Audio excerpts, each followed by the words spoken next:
کا تصور پیدا ہو جاتا ہے۔ اور عام طور پر لوگ اہل بیت اطہار سے یہی سمجھتے ہیں کہ اہل بیت اطہار میں یہی 5 نفوس قدسیہ شامل ہیں۔ تو عرض یہ ہے کہ اہل بیت اطہار میں یہ تو شامل ہے ہی، لیکن ان کے علاوہ بھی رسول اللہ صلی اللہ علیہ وسلم کے کاشان اقدس، آپ کے گھر مبارک سے تعلق رکھنے والے دیگر نفوس قدسیہ بھی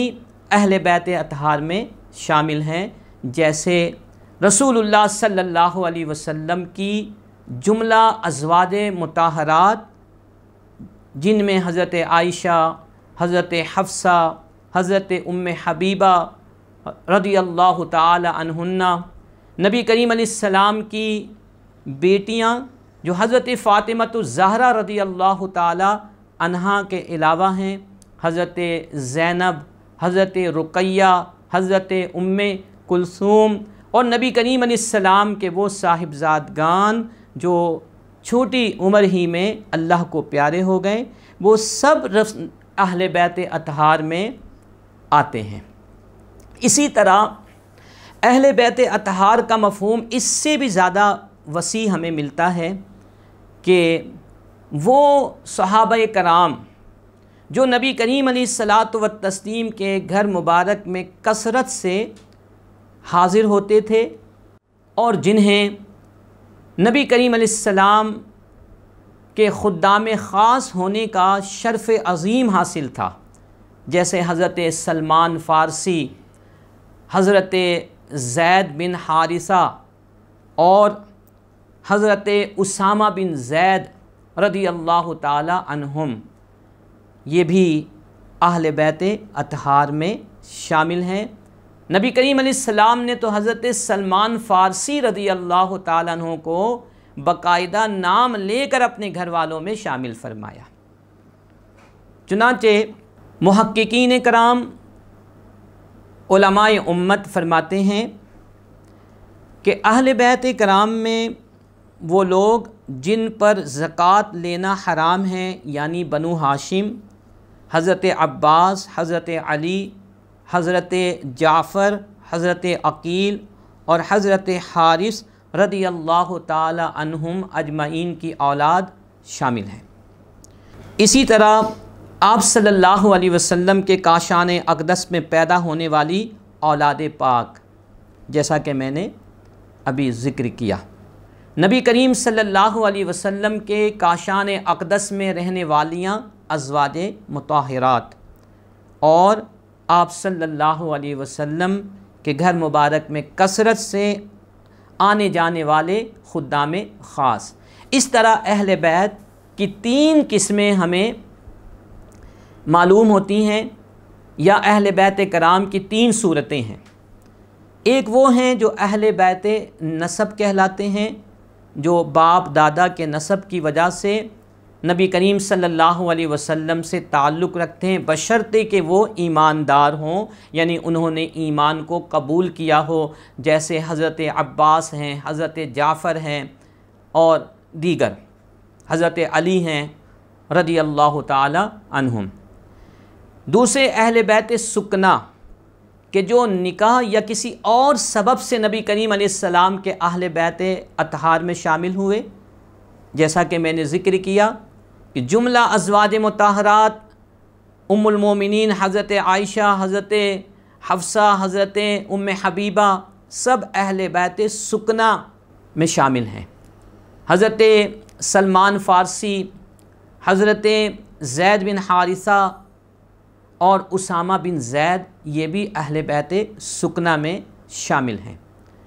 اور اہل بیت اولاد، یہ اہل بیت کی تیسری صورت ہے کہ جس میں نبی کریم علیہ الصلاۃ والتسلیم کے مبارک گھر میں پیدا ہونے والی آپ کی اولاد شامل ہیں۔ یہ بات بھی اپنے ذہن میں رکھیے کہ جب مطلق اہل بیت کا لفظ بولا جاتا ہے تو محققین کرام فرماتے ہیں کہ اس سے یہ تینوں جو اہل بیت کی قسمیں ہیں شامل ہیں۔ ہمارے ہاں اس حوالے سے افراط و تفریط پائی جاتی ہے۔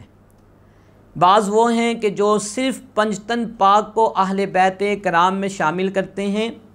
اور ازواج مطہرات اور دیگر کو نکال دیتے ہیں۔ بعض وہ ہیں جو صرف ازواج مطہرات کو اہل بیت اطہار میں شامل کرتے ہیں اور پنجتن پاک کے حوالے سے درست رائے نہیں رکھتے۔ یہ افراط و تفریط ہے۔ اہل سنت و جماعت کا موقف یہی ہے کہ اہل بیت اطہار میں جہاں یہ پنجتن پاک شامل ہیں، حضرت نبی کریم صلی اللہ علیہ وسلم، حضرت علی شیر خدا، خاتون جنت حضرت فاطمۃ الزہرا رضی اللہ تعالی عنہا، حضرت امام حسن و حسین، اسی طرح نبی کریم علیہ السلام کی جملہ ازواج مطہرات اور حضرت اسامہ بن زید، حضرت سلمان اور حضرت زید بن حارثہ بھی شامل ہیں۔ چنانچہ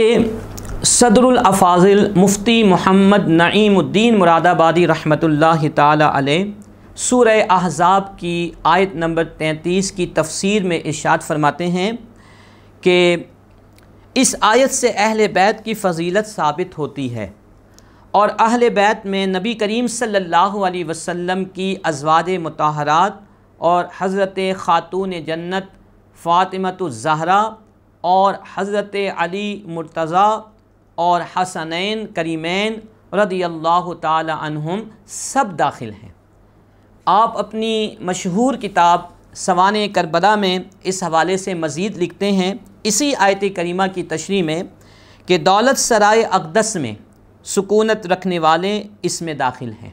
کیونکہ وہی اس کے مخاطب ہیں۔ چونکہ اہل بیت نسب کا مراد ہونا مخفی تھا، اس لیے سرور عالم صلی اللہ علیہ وسلم نے اپنے اس فعل مبارک سے، یعنی چادر میں